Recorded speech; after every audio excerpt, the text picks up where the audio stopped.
चलें जी, last class में हमने रिजल्टेंट्स ऑफ कोप्लानर फोर्सेस स्टार्ट किया था। सही है। आज उसी को कंटिन्यू करते हैं। यहाँ पे हमने पढ़ा था कि भाई दो फोर्सेस इन इक्विलिब्रियम हो तो उनको कैसे आप सॉल्व करेंगे। आप जो है वो पैरेललोग्राम ऑफ फोर्सेस बनाते थे। भैया मैंने आपके सामने पैरेललोग्राम ऑफ फोर्सेस बना के दिखाया था और मैंने आपको उसकी डायरेक्शन। ये क्वेश्चन रेयर होता है एग्जाम में, बट कुछ जगहों पे आया हुआ है और जब आता है तो थोड़ा सा मुश्किल भी लगता है। सही है, क्योंकि दो फोर्सेस जो होती हैं ज़रूरी नहीं होता कि आप उसके एंगल को रिजॉल्व कर पाएँ। दो फोर्सेस में फिर आपको पैरेललोग्राम बनाना ज़रूरी हो जाता है। सही है, स्टार्ट करते हैं। अब मोर देन टू फोर्सेस हैं। सही है। Together, three coplanar forces of magnitudes 8 newtons, 12 newtons, and 2 newtons act at a point. The resultant of the force has magnitude r newtons. The direction of the three forces and the resultants are shown in the diagram. Okay? Find r and theta. सही। अब ये तीन forces हैं, वो equilibrium नहीं है। Up equals to down, left equals to right valid नहीं है। क्या है, एक रिजल्टेंट आना है और रिजल्टेंट को भी उसने ड्रॉ कर दिया है। सही है। मेरा पहला काम तो ये होना चाहिए कि मुझे जो है वो इन फोर्सेस को रिजॉल्व कर लेना चाहिए।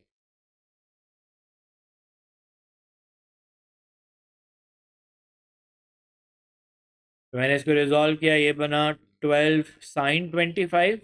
एंगल के सामने वाला साइन होता है और एंगल के साथ वाला कॉस होता है। सही है।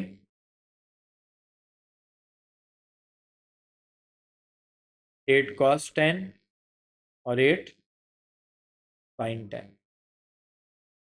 सही है।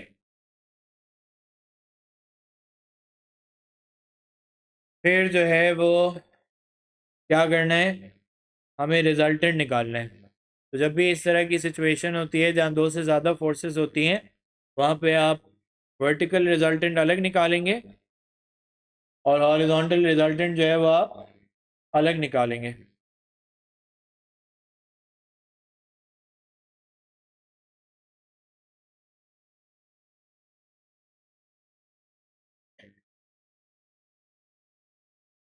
भैया पहले वर्टिकल रिजल्टेंट की बात करते हैं। मुझे बताएं कौन सी वाली फोर्सेस हैवी लग रही हैं, अपवर्ड्स वाली या डाउनवर्ड्स वाली। ऊपर वाली फोर्सेस हैवी हैं या नीचे वाली फोर्सेस हैवी हैं, इसमें ज़्यादा आपको अमाउंट नज़र आ रही है। मुझे ऊपर हैवी नज़र आ रही है, यहाँ पे 12 sin 25 है, यहाँ पे 8 है और छोटी सी यहाँ पे 2 है। सही है। तो क्या मैं कह दूँ इसको अप माइनस डाउन, यानी रिजल्टेंट जो होगा वो अपवर्ड्स आ रहा होगा। तो 12 sin 25 -8 sin 10 +8 sin 10 -2। सही है।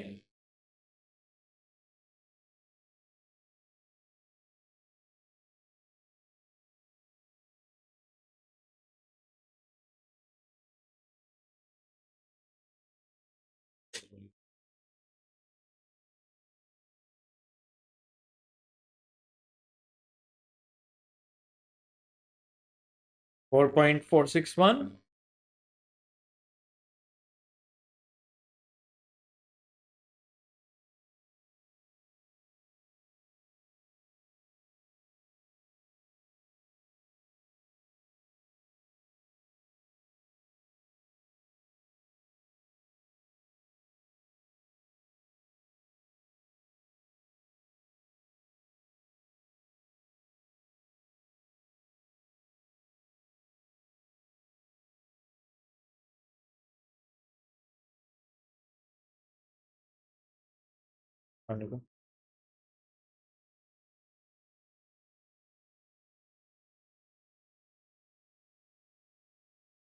जी, आप ऊपर चले जाएं फर्स्ट फ्लोर पे। मेजरमेंट, मेजरमेंट फ्लोर पे एज लर्निंग नाउ।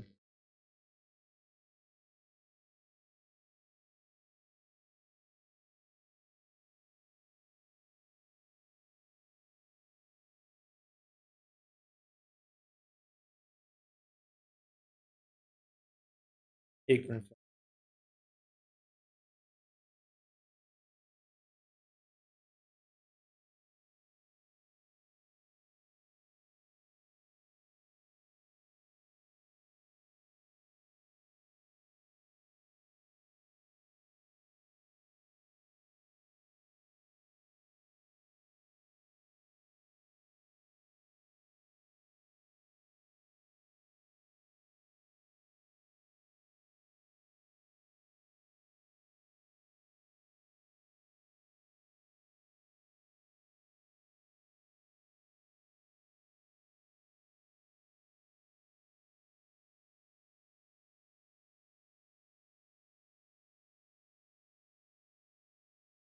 ओके, तो ये वर्टिकल रिजल्टेंट हो गया, आपने आप माइनस डाउन कर दिया। हॉरिजॉन्टल रिजल्टेंट निकालते हैं, कौन सी साइड हैवी नजर आ रही है? राइट साइड वाली, सही है। तो यहाँ पे क्या कर लोगे, right minus left. Okay, right पे क्या है, 12 cos 25 माइनस 8 cos 10।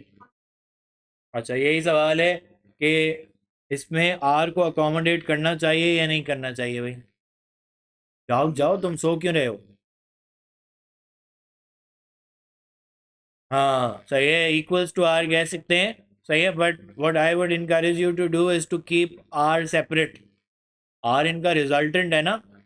ये इक्वेशंस क्या होती हैं, अगर आप equals to down left equals to right जो होती हैं, वो इक्वेशंस जो होती हैं वो इक्विलिब्रियम के लिए होती हैं। और रिजल्टेंट को अगर साथ इंक्लूड कर लें तो इक्विलिब्रियम कभी भी जनरेट नहीं हो सकता। अब आप खुद ही सोचें कि ऊपर वाली फोर्सेस हैवी थी, आप ऊपर एक और फोर्स भी लगा दें तो डबल हो जाएगी। अगर आपने कभी इक्विलिब्रियम स्टैब्लिश करना है, जो आगे एक सवाल में पूछा भी जाएगा, सही है, वो कैसे स्टैब्लिश किया जाता है, इसकी डायरेक्शन कंप्लीटली रिवर्स कर दी जाती है। आप आर को यूं कंसिडर कर लें तो हाँ इक्विलिब्रियम बन जाएगा फिर। क्यों? क्योंकि ऊपर वाली फोर्सेस इतनी हैवी थी जितनी आप नीचे कॉम्पनसेट कर रहे हैं। मैं आपको ये इंकरेज करूंगा कि आर को सेपरेटली रखें। ये वर्टिकल और हॉरिजॉन्टल इस तरह निकालने का मकसद क्या था? ये कितना आया हुआ है?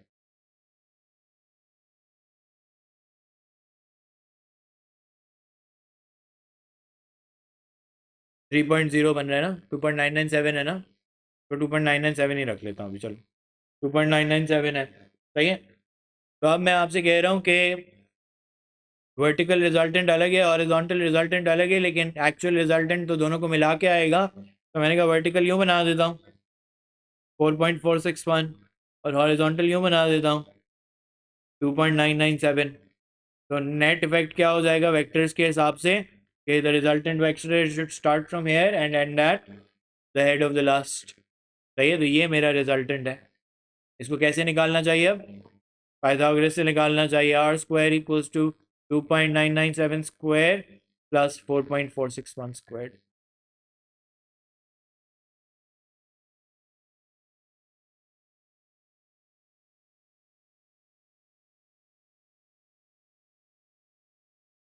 5.37। और इसके साथ एंगल भी एक बताना है, कौन सा वाला एंगल बताना है? ये साइड वाला। तो आप भी ये वाला एंगल बता दें। टैन लगा लें, बिल्कुल। Tan theta equals to 2.997 over 4.461।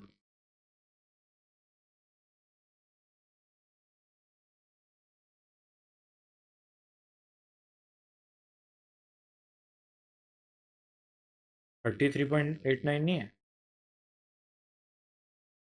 33.9 degrees.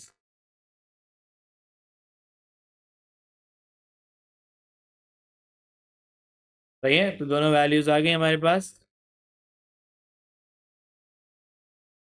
Okay, तो रिजल्टेंट वाले सवाल जो है वो इस तरह किए जाते हैं, हॉरिजॉन्टल रिजल्टेंट अलग, वर्टिकल रिजल्टेंट अलग, फिर पाइथागोरस से कंबाइन करें।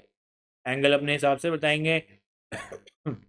अब अगर इस एंगल को डिस्क्राइब करने को आप मुझे कहें तो मैं इसको डिस्क्राइब कर बेयरिंग में सबसे आसानी से डिस्क्राइब कर सकता हूँ, 033.9। ओके, बेयरिंग में कह दिया तो बेयरिंग तो नॉट से ही होती है ना, जो लेवल मैथ में सीखते थे, सही है, नॉट से सीखते थे।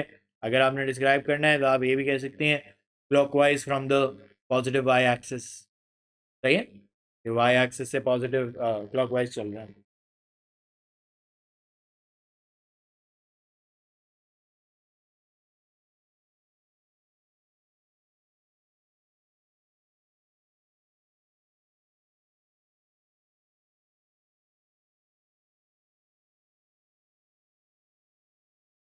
सही है, आगे बढ़े। तो ये देखो 7 मार्क्स का आसान सवाल है। ओके, फिर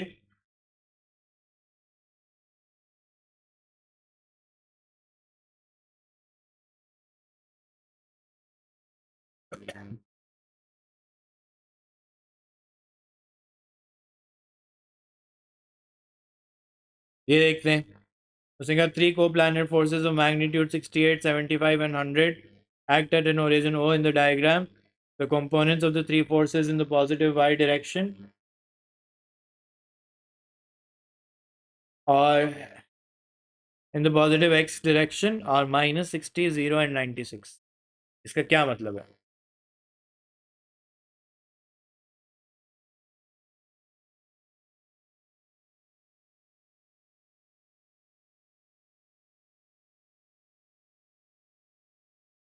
How do I draw minus 60? ये किसकी बात कर रहे हैं?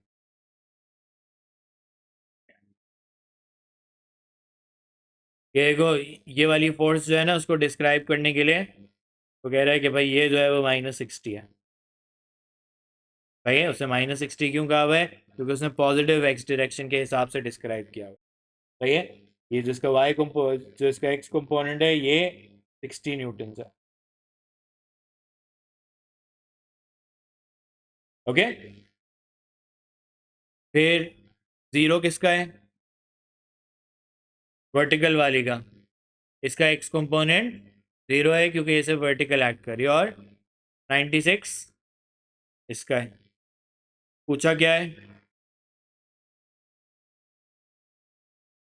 उसने कहा है respectively find the components of the three forces in the positive Y direction. अब इसका वाई कंपोनेंट कैसे निकालोगे?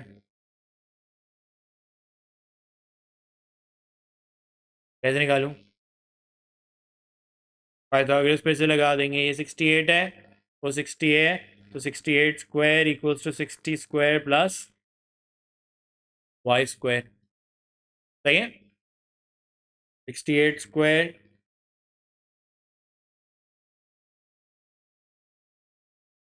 32। इसको डिस्क्राइब कैसे करोगी? In the positive Y direction describe करना है ना, तो हम कहेंगे -32। और इसकी कितना है? 75 है। और अगले वाले का निकालना पड़ेगा, उसका भी ऐसे ही निकालेंगे। 100 square equals to 96 square plus Y square.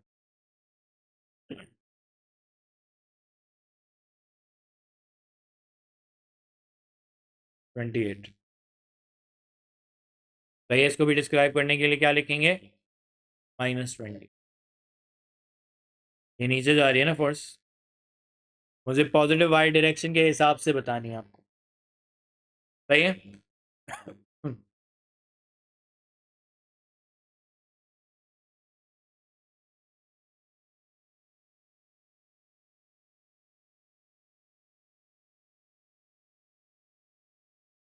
दूसरे पार्ट में रिजल्टेंट्स निकालने हैं तो हॉरिजॉन्टल अलग निकाल लो, क्योंकि अब कंपोनेंट्स तो सारे निकले हुए हैं ना। सही है, तो कोई टेंशन की बात नहीं है इसमें। पहले वर्टिकल रिजल्टेंट की बात कर लेते हैं। क्या हैवी नज़र आ रहा है? अप हैवी नज़र आ रहा है? Up is heavy, right? Okay, तो अप में जो है वो 75 है, और डाउन में क्या क्या है? 32 है और 28 है। सही है, तो 75 माइनस 60 इज 15। और हॉरिजॉन्टल रिजल्टेंट निकाल लो।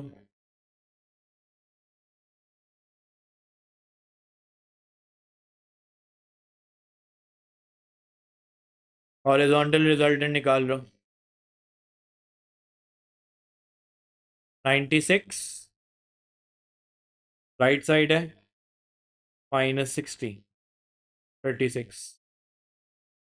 सही है, फिर से रिजल्टेंट के लिए कैसा डायग्राम बनाते हैं? उसने कहा the magnitude and direction of the resultant, तो वर्टिकल 15 जाना है और हॉरिजॉन्टल 36। तो ये आर निकालना पड़ेगा हमें। R square equals to 36 square plus 15 square. R मेरे ख्याल से 39 आ जाएगा। Okay, R is 39। अब क्या करना है? इसकी डायरेक्शन बतानी है। क्या बताओगे डायरेक्शन? राजी साहब, खैरियत है? खोए हुए हैं आप? ये वाला एंगल निकालना पड़ेगा, फिर क्लॉकवाइज एंटी क्लॉकवाइज बता सकता हूँ। सही है, पहले एंगल तो निकालेंगे। tan inverse of 36/15 60 67.4। तो हम कहेंगे कि the resultant has magnitude 39 newtons acting at an angle of 67.5 degrees clockwise from the positive y-axis. भैया डायरेक्शन बताते हुए सारी बातें बताना ज़रूरी होती है, उसके बगैर आप मुझे डायरेक्शन नहीं बता सकते। भैया एनी क्वेश्चंस?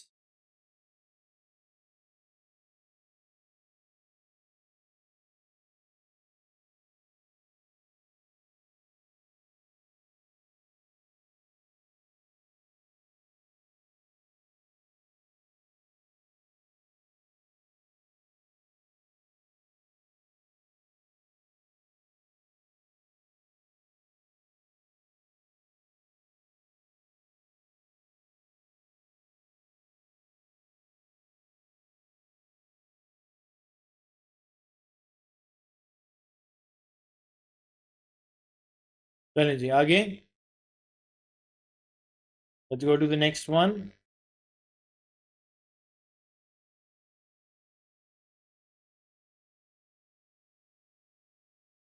सवाल देखते हैं,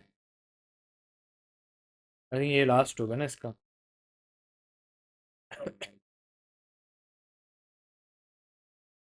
Three coplanar forces act at a point this. The magnitudes of the forces are 20, 25, and 30. In which the force and the directions in which the forces act are as shown in the diagram, where sine alpha equals to 0.28, cos alpha equals to 0.96, सारे दिए हुए हैं, sin beta और cos beta.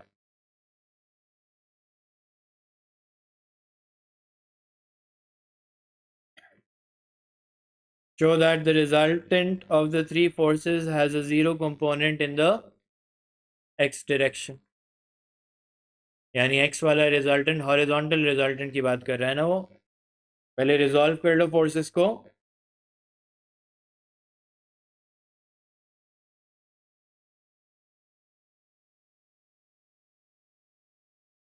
लैमीज theorem सिर्फ तब लगता है जब इक्विलिब्रियम हो, रिजल्टेंट्स पे नहीं लग सकता, क्योंकि ट्रायंगल बन के इक्विलिब्रियम स्टैब्लिश होगा तभी लैमीज लगेगा।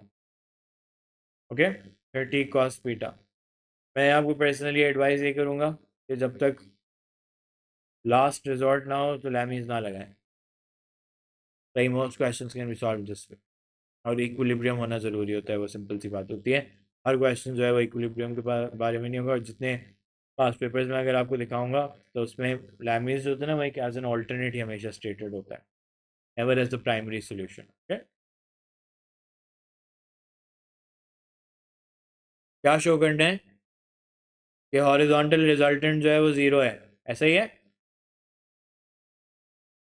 हॉरिजॉन्टल रिजल्टेंट में क्या आएगा? अब कोई भी साइड हैवी नहीं हो सकती, तो मैं राइट माइनस लेफ्ट ही कर लेता हूँ,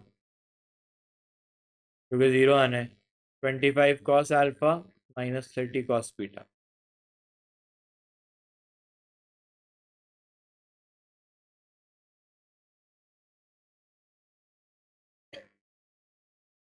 तो ज़ीरो। ओके, यानी हॉरिजॉन्टल रिजल्टेंट नहीं है। Find the magnitude and direction of the resultant of the three forces.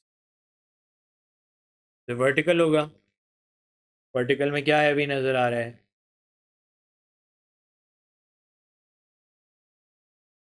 ऊपर हैवी नज़र आ रहा है, नीचे हैवी नज़र आ रहा है? ऊपर दो फोर्सेस है, नीचे एक है।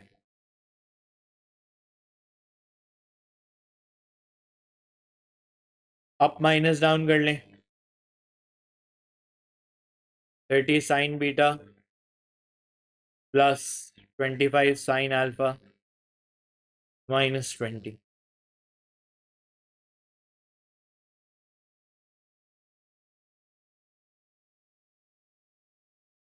हाँ,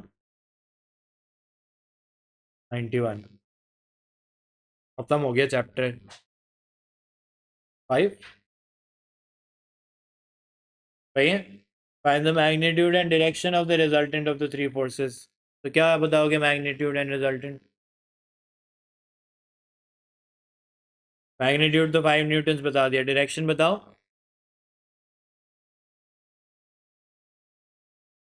वर्टिकल का एंगल क्या बताओगे?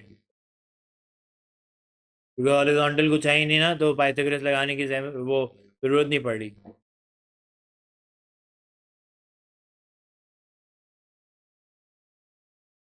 एट द वाई एक्सिस बताओगे तो वाई एक्सिस तो पूरी होती है।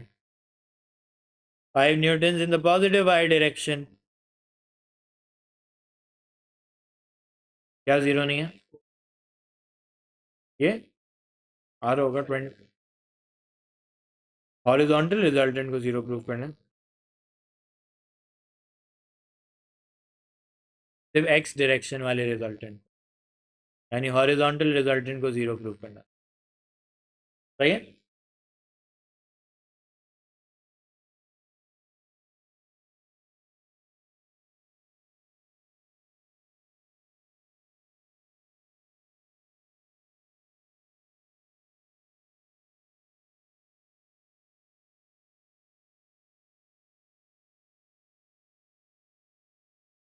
पार्ट टू है वो, हाँ।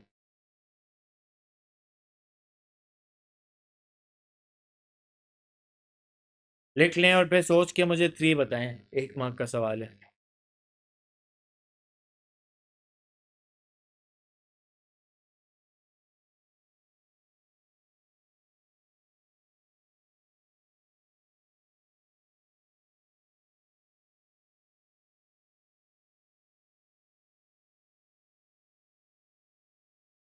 The effect is that the resultant force is unchanged in magnitude but reversed in direction. State the magnitude and direction of the replacement force। तो आप कितनी बता रही हैं रिप्लेसमेंट फोर्स कितनी होनी चाहिए? हाँ तो वही तो 1 मार्क के लिए बताना है। अगर आपने वो नहीं बताई तो क्योंकि स्टेट है ना। देखो स्टेट का मतलब क्या होता है कि आंसर के मार्क्स हैं, मेथड के कोई मार्क्स नहीं है। आप एक्सप्लेनेशन लिख भी दें लेकिन अगर आपने मुझे आंसर नहीं बताया तो आंसर के मार्क्स नहीं मिले। अब 5 न्यूटन पहले ऊपर आ रही थी, अब नीचे आनी है।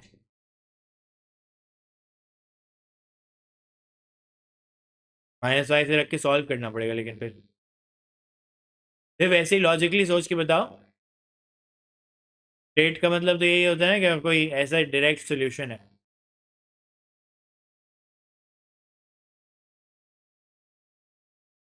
क्या हो रहा था इस सवाल में कि अभी जो हैं वो ऊपर वाली फोर्सेस हैवी हैं। सही है। कितनी हैवी हैं? 5। अब मैं कह रहा हूं कि उसको रिवर्स करना है, एक्चुअली रिजल्टेंट यूं नीचे आना चाहिए था। सही है। अब रिजल्टेंट को नीचे लेकर आना है तो पहले तो इस 5 को कॉम्पनसेट करना पड़ेगा, यानी 20 को 25 बनाना पड़ेगा।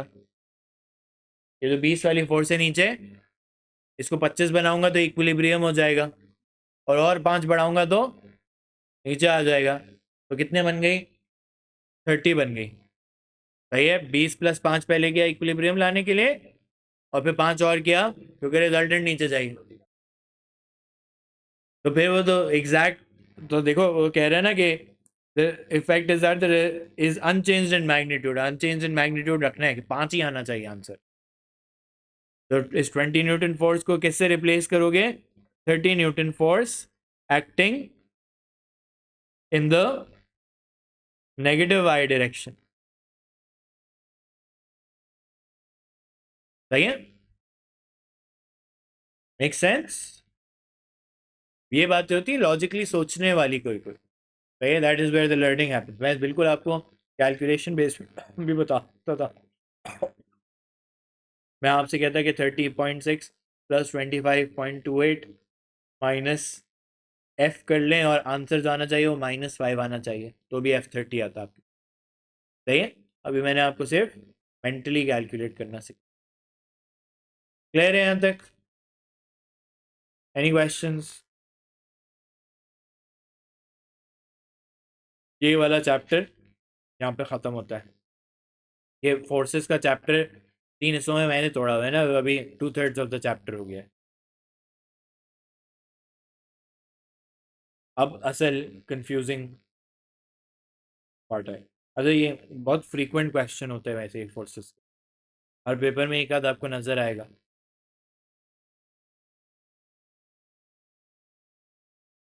मास होता है और वो और कुछ नहीं होता।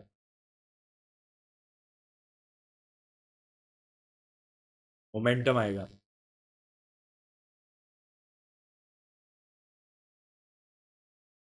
110।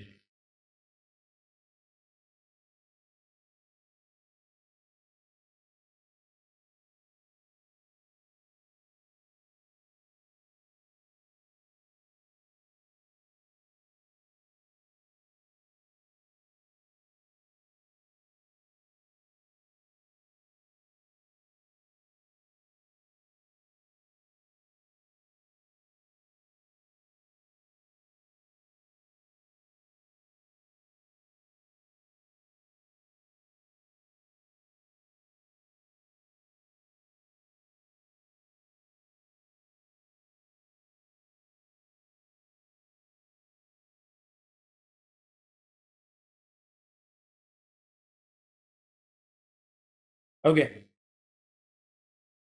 अब यहाँ पे कुछ इंपॉर्टेंट बातें। सही है, ये प्लीज चैप्टर आपने और से पढ़ना है, कोई कंफ्यूजन हो तो आपने क्लियर आउट करनी है। सही है, ये मैंने ऑफन रियलाइज किया है कि ये वाला पार्ट जो है वो फिजिक्स से डिफरेंट तो नहीं होता, बट फिजिक्स में इतना मैथमेटिकल नहीं होता जितना आपको मैथ में करना पड़ेगा उसको। सही है, पहली मैंने फोर्स रखी है फ्रिक्शन। सही, so friction is a resistive force. Okay, friction का यहाँ पे एक नया फॉर्मूला आपको इंट्रोड्यूस किया जाएगा। उसको इस तरह लिखा जाता है, फ्रिक्शनल फोर्स को हम ऐसे लिखते हैं, कैपिटल एफ स्मॉल एफ, और उसका फॉर्मूला होता है म्यू इंटू आर। म्यू क्या होता है? Mu is the coefficient of friction. भाई आपने फिजिक्स में नहीं पढ़ा होता। R is the normal reaction.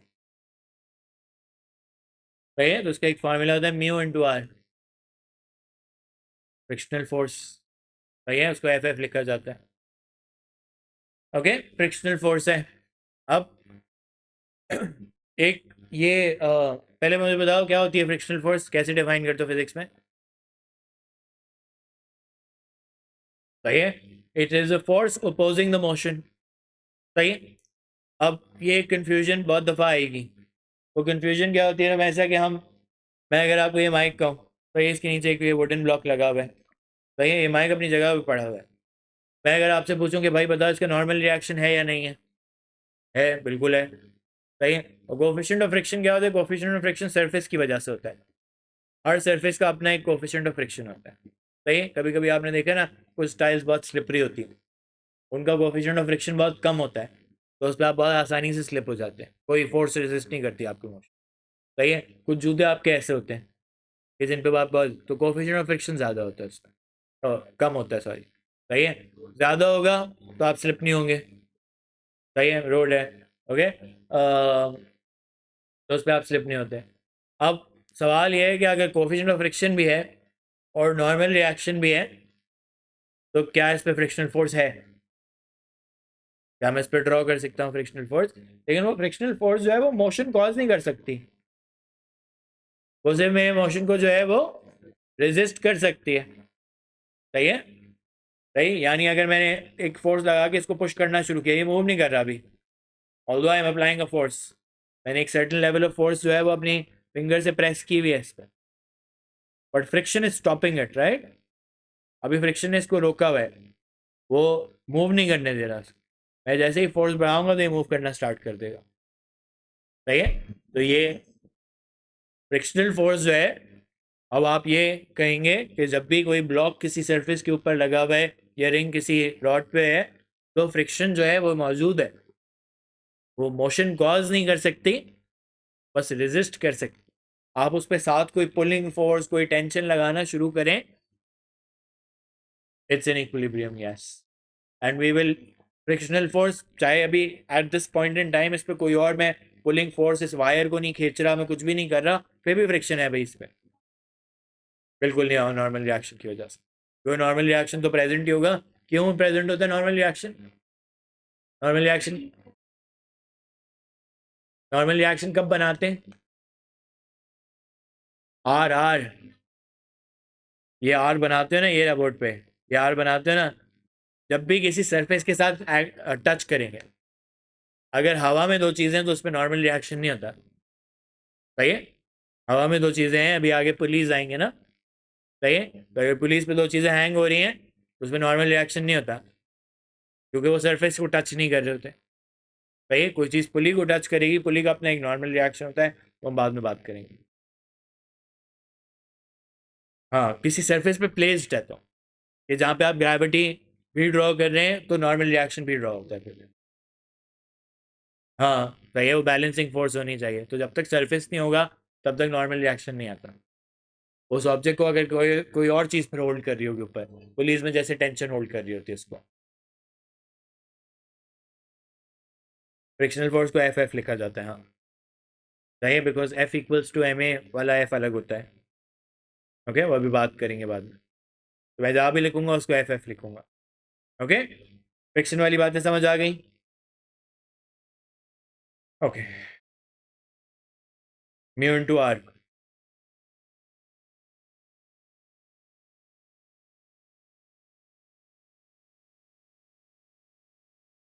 Mu is coefficient of friction, हर सरफेस का अलग होता है। अब आर चेंज हो सकता है, लेकिन म्यू जो है वो एक सरफेस पे एक ही रहता है। आप दो अलग अलग सरफेसेस का दो अलग अलग म्यू हो सकते हैं। फॉर एग्जाम्पल, मैं अगर आपसे इस वॉच की बात करूं तो because this has a metal base, तो ये थोड़ी ज़्यादा स्लिपरी है इस डेस्क के हिसाब से। This has a wooden base, तो ये कम स्लिपरी है, इसका कोफिशिएंट ऑफ फ्रिक्शन ज़्यादा है, उसका कोफिशिएंट ऑफ फ्रिक्शन कम है। सही है? Okay, a particle of mass 1 kg rests on a horizontal floor.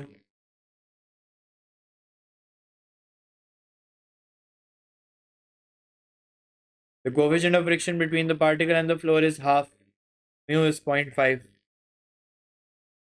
What force is required just to make the particle move when pulling horizontally? अब आपने कहा आप हॉरिजॉन्टल यहाँ पे पुल कर रहे हैं, सही, मैं इसको पी कह देता हूँ। सही है? अगर मैं इस तरफ पुल कर रहा हूँ तो फ्रिक्शन किस तरफ ड्रॉ करूंगा? लेफ्ट हैंड साइड पे। सही है, एफ एफ। और क्या क्या फोर्सेस ड्रॉ करनी चाहिए मुझे? नॉर्मल रिएक्शन और वेट, आर और नीचे 10। अब एक ये प्रॉब्लम मैंने बार बार देखा है आप लोगों के सोल्यूशन में, और मैं ये कैटेगोरिकली आपको बताना चाहता हूँ कि आर हमेशा वेट के बराबर नहीं होता। R can be different from weight, अभी अगले क्वेश्चन में आपको पता चल जाएगा। सही है? आर यहाँ पे डिटर्मिन कैसे करता हूँ? मैं कहता मैं कहता हूँ कि भाई इस ब्लॉक ने जो मूव करना है वो हॉरिजॉन्टली मूव करना है ना। सही, हवा में तो उड़ना उड़ना नहीं शुरू हो जाएगा। तो इधर यहाँ पे क्या एक चीज़ है कि वर्टिकली इक्विलिब्रियम है, हॉरिजॉन्टली मूवमेंट हो सकती है लेकिन वर्टिकल इक्विलिब्रियम है। तो अगर वर्टिकल इक्विलिब्रियम है, पार्शियल इक्विलिब्रियम वाला नहीं है कि वर्टिकली इक्विलिब्रियम में है लेकिन हॉरिजॉन्टली मूव कर रहा है, तो आप इक्वल्स टू डाउन हो जाएगा, आर इक्वल्स टू 10 हो जाएगा।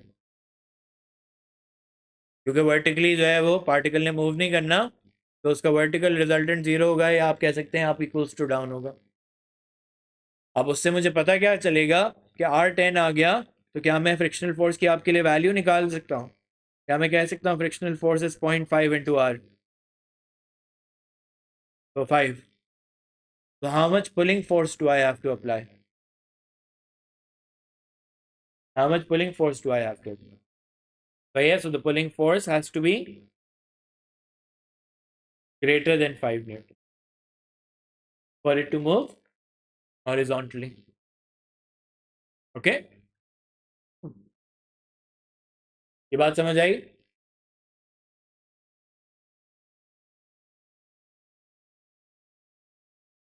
नहीं, अब उस पे अभी आगे जाके ये अगले वाले में दिखा रहा हूँ मैं तुम्हें, जस्ट होल्ड दैट थॉट, मैं इसी पार्ट में बता दूंगा। अब दोबारा फ्लोर जो है नेक्स्ट पार्ट में देखो, हॉरिजॉन्टली है, मैंने क्या चेंज किया? What am I changing?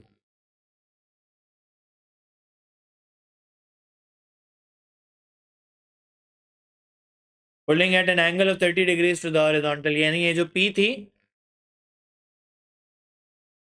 वो यूं करके अब उसका एंगल कितना है? 30 डिग्रीज है।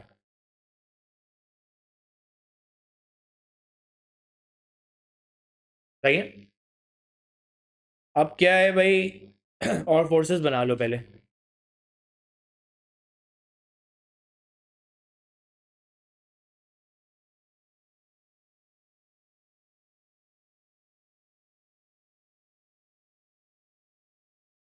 सही। अब यहाँ पे बात नोट करने वाली है, जो तुम पूछ रहे हो यार क्यों चेंज हो रहा है। अब तुम सोचो कि मैं किसी ऑब्जेक्ट को जो है वो इस माइक को अगर मैं यूं वर्टिकली पुल करना शुरू कर दूं तो क्या होगा कि ये जो कांटेक्ट विद द सरफेस है ये थोड़ा कम होना शुरू हो जाएगा, जिसकी वजह से उसका फ्रिक्शन क्या हो जाएगा? कम हो जाएगा। It's going to be easier for me to pull. अगर मैं उसको यूं पुल कर रहा हूँ, यूं पुल करूंगा तो ज़्यादा एफर्ट लगेगा। यूं वर्टिकली पुल कर लूंगा या एंगल पे पुल कर लूंगा तो कम एफर्ट लगेगा मेरा। क्यों कम एफर्ट लगेगा?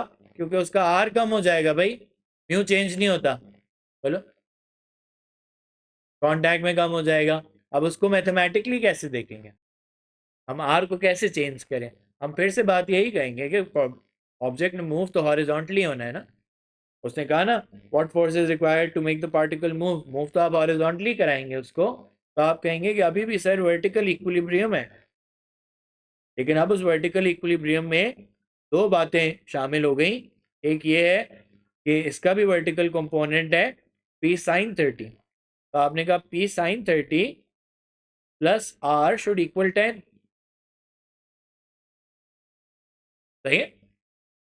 दो अननोन है तो दूसरी इक्वेशन भी होनी चाहिए। तो अब अभी रोमेजा हम क्या करते हैं, हम हॉरिजॉन्टल भी इक्विलिब्रियम ले लेते हैं और फिर हम कहेंगे कि उससे ज़्यादा फोर्स लगाएंगे तो मूव करना स्टार्ट कर देगा। ओके, यहाँ पे लिख देते हैं p cos 30। तो p cos 30 should equal F frictional force है ना दूसरी साइड पे। तो p cos 30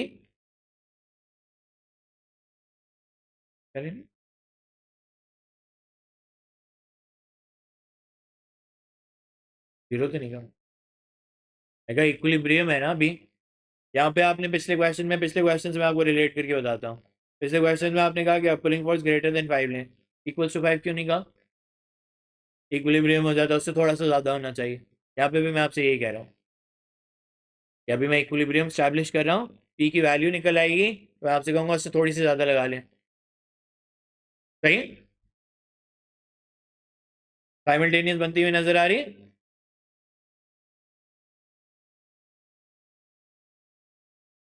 0.5 है, सॉरी 0.5।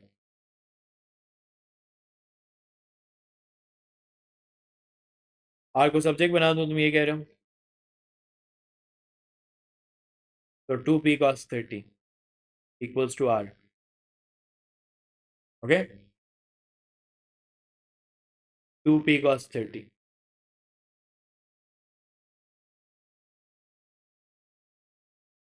p कॉमन ले लूँ, sin 30 plus 2 cos 30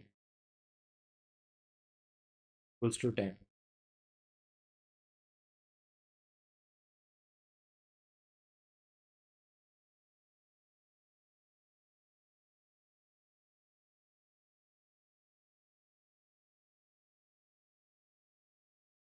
4.48।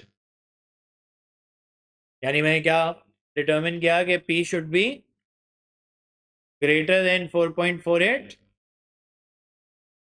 For this particle to start moving.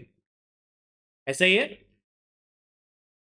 अब पिछले आंसर से जरा कंपेयर करो, देखो कम एफर्ट लग रही है ना। हालांकि हॉरिजॉन्टल कंपोनेंट तो मैं आपको बताऊं डाइल्यूट हुआ है थोड़ा सा। तो p cos 30 लग गया। cos 30 की वैल्यू <<1 होती है और आपकी फोर्स भी कम हो गई है। अब सोचो क्यों कम हो गई है? क्योंकि आर कम हो गया। आर कम होने से क्या कम हो गया? फ्रिक्शन कम हो गया, तो आपके लिए पुल करना आसान हो गया। सही है। दोनों का हम जब कंपैरेटिव देखते हैं तो हमें समझ आता है कि भाई किस तरह फ्लक्चुएट कर रही है। सही। तो एक बात यहाँ पे क्या मैं एम्फोसाइज करना चाहता हूँ कि देखें, आर को कभी भी डायरेक्ट वेट के बराबर नहीं लीजिएगा। ये मुझे पता है आप लोग फिजिक्स में करते हैं, बिकॉज वहाँ पे और दूसरी फोर्सेस एक्ट नहीं कर रही होती। हाँ, पहले वाले केस में दूसरी कोई फोर्स एक्ट नहीं कर रही थी तो R10 के बराबर होगी। लेकिन इन मोस्ट केसेस यहाँ पे आपके पास या तो कोई टेंशन होगी, या कहीं और वेट कोई इस तरह एक्ट कर रहा होगा कि आपको कुछ डिफरेंट करना पड़े। सही है, तो इस बात का ख्याल रखना है खास।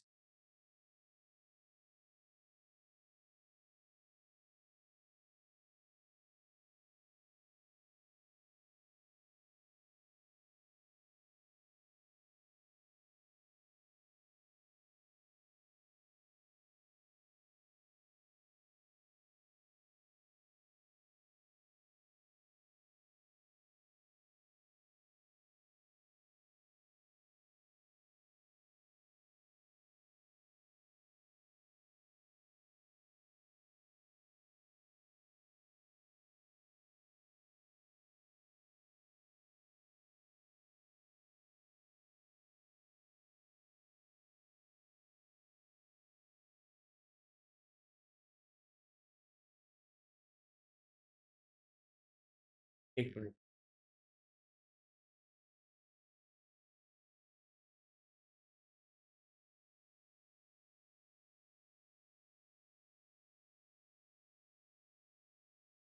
आगे चलें।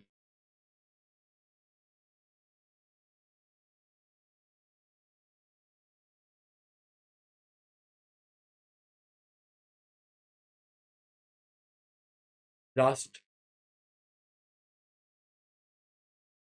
ये इंटरनेट आज पता नहीं क्यों अचानक बहुत अनस्टेबल है। हाँ।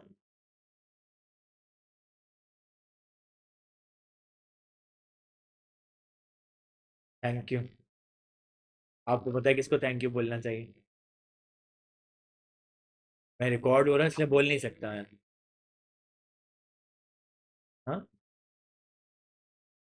तो डाउनलोड नहीं हुई, तो तुम्हारी वजह से इंटरनेट स्लो हो रहा है बेटा।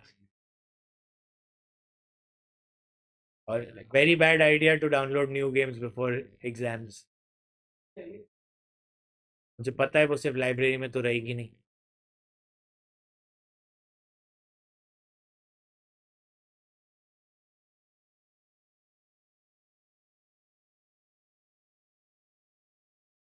चलें, सवाल देख लेते हैं।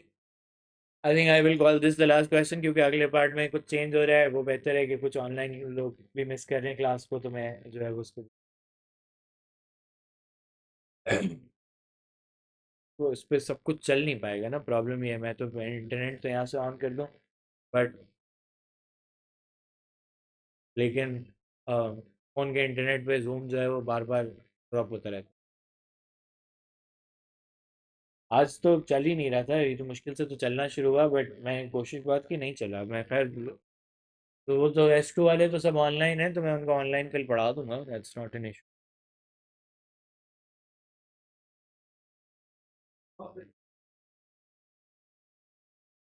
टाइम ही नहीं मिल रहा, मैं तो कोई वीडियो रिकॉर्ड ही नहीं कर पा रहा। मैं अभी बस ये हफ्ता ख़त्म होने दो, स्कूल आसान हो जाएंगे ना, तो फिर मैं सुबह में रिकॉर्डिंग्स किया। कोई बात नहीं, लेकिन काम तो कर सकते हैं, मना नहीं होता काम। मैं सैटरडे वाली क्लास, अच्छा सैटरडे वाली क्लास मैं सोच रहा हूँ मैं आगे कर दूँ। आई रियलाइज कि मैं नहीं उठ सकता, हफ्ते में 6 दिन सुबह 9 बजे। मैं उसको थोड़ा ऊपर कर दूंगा। अभी वो मुझे ज़रा फिजिक्स के साथ थोड़ा सा सेटल कर।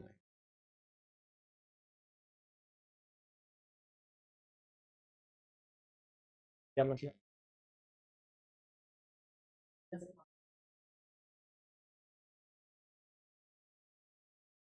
तो सी एस का ना, सी एस का और मेरा। अच्छा, आज का क्लैश आता है तुम्हारे पास? आज क्लैश है?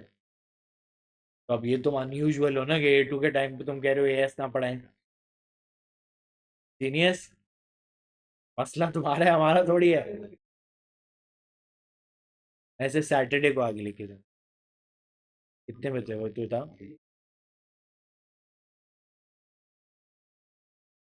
6 बजे से शुरू होती है?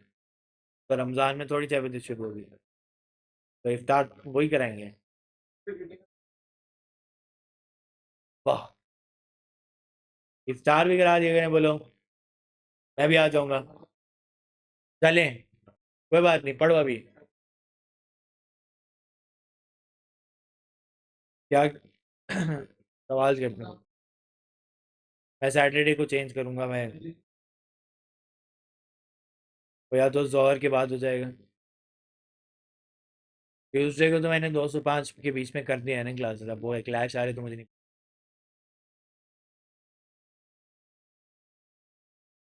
क्या? सुबह नींद आती है, शाम को इफ्तार होता है, कोई टाइम ही नहीं बचता, फिर नहीं पढ़ते। चुपचाप पढ़े अभी जैसे। रात में मुझे नींद आती है, क्या मतलब है ना?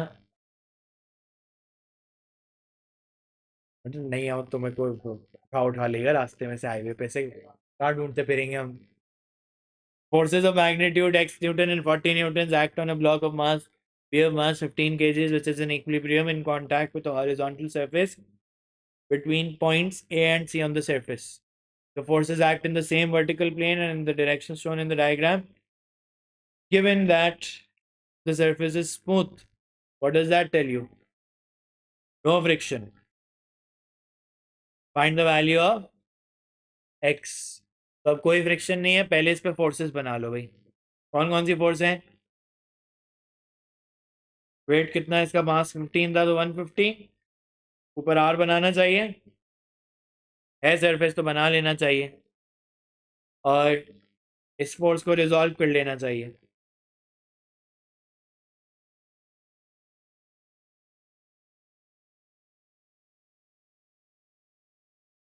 कितना एंगल है इसका?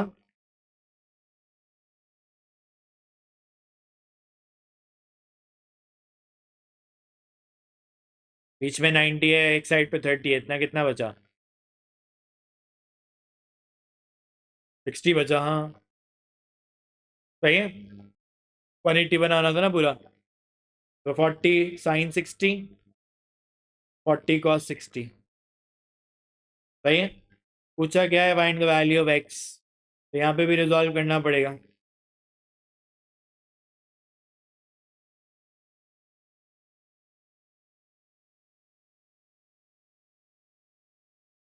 क्या करूँ? 2 मार्क का सवाल है, तो आसान सा ही है। लेफ्ट और राइट वाला ले लें, वर्टिकल लेने में मसला क्या आएगा? आर बीच में आ जाएगा आपके। सही है। तो left equals to right, x cos 30 equals to 40 cos 60।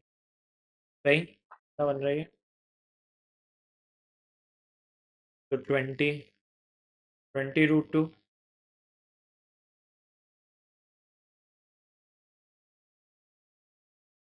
23.09 तो नहीं बनेगा।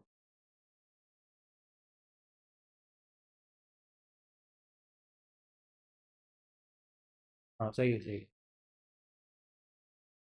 20 रूट 2, एग्जैक्ट यही है ना? 20 रूट 2 होगा ना, आई थिंक।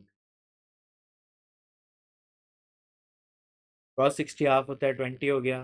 कॉस 31/√2 होता है। नहीं, sorry sorry sorry, wait wait wait, I messed up. मैं बता देता हूँ। 40√3/3, that's the correct answer. Okay,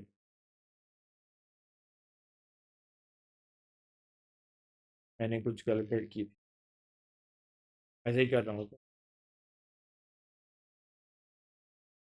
40 cos 60, ये सही है। √3/3 है। ओके। अब इसका सेकंड पार्ट देखो कितने मार्क्स का है। 5, तो यानी कुछ ना कुछ हो रहा होगा। सही है। अब यहाँ पे एक इंपॉर्टेंट बात भी है, उसने कहा it is given instead that the surface is rough. Frictional force आ गई भी बीच में। क्या?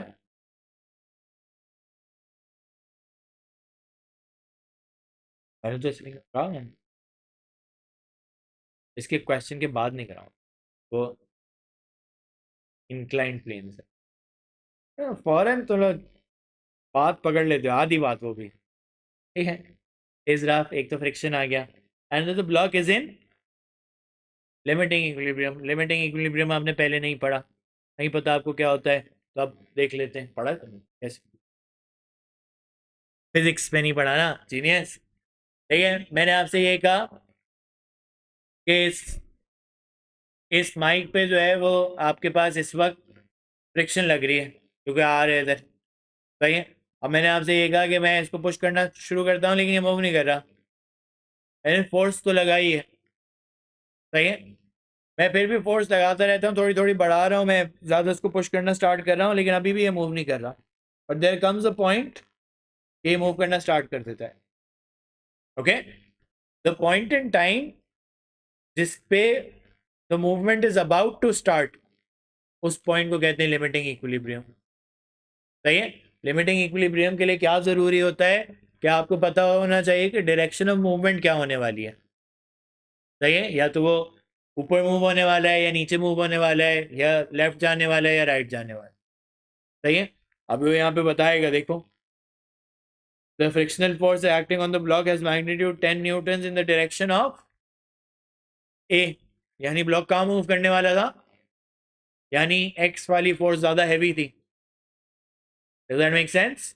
यहाँ पे भी 40 न्यूटन भी है इस साइड पे, लेकिन एक्स वाला ज्यादा हैवी है, इस वजह से वो आगे मूव करने वाला है। सही है। उसका फ्रिक्शन पीछे लेके जा रहा है उसको। Okay, make sense? Frictional force की वैल्यू उसने कितनी बता दी आपको? फ्रिक्शनल फोर्स की वैल्यू बता दी उसने 10 न्यूटन, खुद ही बता दी है। ये रही। Find the coefficient of friction between the block and the surface. ये किसकी वैल्यू निकालनी है? म्यू की वैल्यू निकालनी है। तो फ्रिक्शनल फोर्स होता है mu into R. Frictional force है म्यू इंटू आर 10।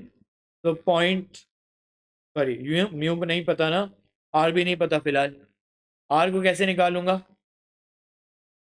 अब ऊपर इक्विलिब्रियम स्टैब्लिश करूंगा। है तो अभी भी equilibrium, it's called a limiting equilibrium because it defines what direction I am about to move in. सही है कि किस डायरेक्शन में मूव करना है वो डिफाइन कर दो तो लिमिटिंग इक्विलिब्रियम होता है। ओके, बताओ।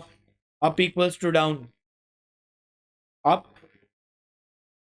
40 साइन 60, आर और एक्स साइन 30। क्या एक्स की वैल्यू है मेरे पास?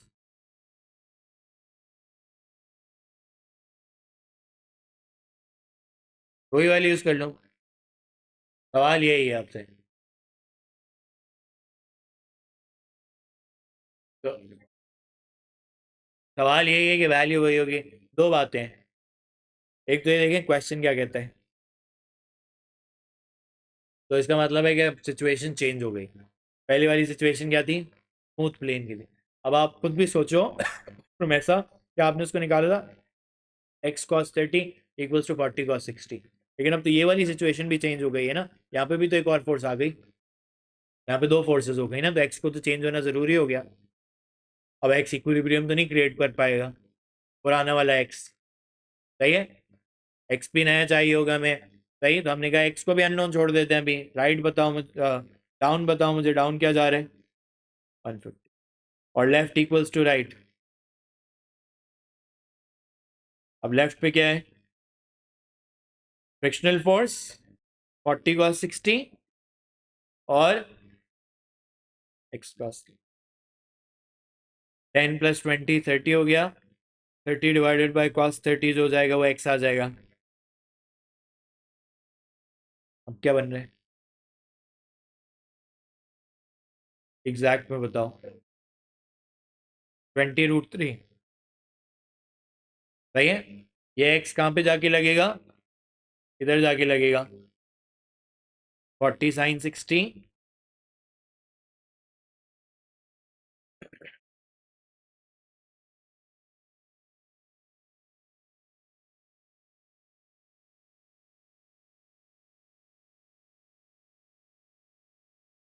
और बताओ, बाकी सबको वहां पे ले जाके माइनस करो।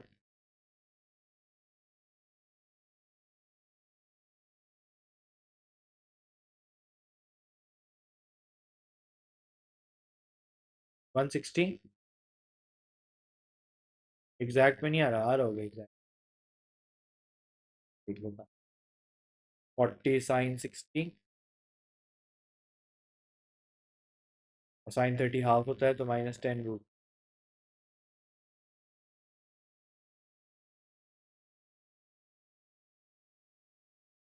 सो 98.04। ये नहीं आ रहा था, 100 से तो कम ही आना चाहिए वैसे। माइनस होना है ना वहाँ जाकर, 8 ही आ रहा है।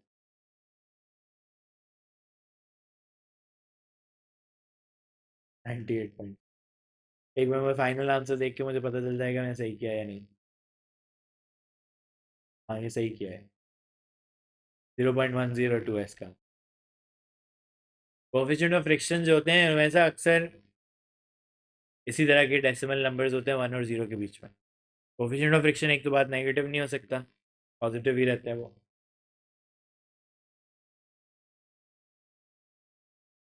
एक वैल्यू होगी। आपको डायरेक्ट इक्वेशन सॉल्व करना आती है अपने कैलकुलेटर में? ये सीख लो, ऐसे ये M1 में बड़े काम की चीज़ होती है।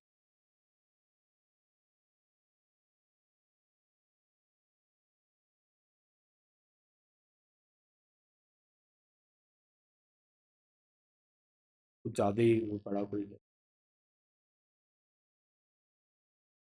ये देखो 40 sin 60, जो अननोन है उसको x लिख दिया,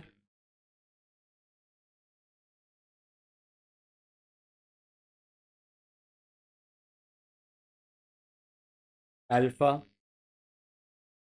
और ये इक्वल्स टू टाइप करने के लिए। सही है, ये सब टाइप किया मैंने, इक्वल्स टू 150 यहाँ तक टाइप कर लिया। कैल्क के ऊपर अल्फा के नीचे सॉल्व के बराबर में लिखा। सही। हाँ तो वो नहीं दबाना, इक्वल्स टू नहीं दबाना, शिफ्ट दबा के सॉल्व दबाओ। तो तुमसे पूछेगा एक्स की क्या वैल्यू आपको लगता है आंसर आने वाली है, तो आपने कहा चलो 40 आंसर आने वाले मुझे लगता है। ओके, फिर आप इक्वल्स टू दबाएं, ये आपको सही आंसर बताएगा। तो इसमें वो जो आप शफल अराउंड करने में प्लस माइनस साइन 30 कॉस 30 गड़बड़ कर दिए ना, तो नहीं होगा। और एग्ज़ाम में तुम ये कर सकते हो, मुझे आर का डायरेक्ट जिस तरह भी मैंने जितनी वर्किंग मैंने की हुई है ना, तो इतनी वर्किंग करके देखो, दोगे तो फुल मार्क्स मिलेंगे। रिस्क है लेकिन कर सकते। अब in the recent marking schemes कम कम होते हैं। P1 के पेपर में अवॉइड क्या करें, P3 में कर सकते, कम से कम उसको इस तरह लिख दिया करो। सही है, और फिर नीचे बस यूं ही लिख दो क्वाड्रेटिक फार्मूला ये, तुमने ये लगाया है ABC के साथ। सही। क्लियर हो गई आज की क्लास? सही है, आज हम अभी यहीं पे रोकेंगे इसको, और जो है हम नेक्स्ट क्लास में कंटिन्यू करेंगे। ओके।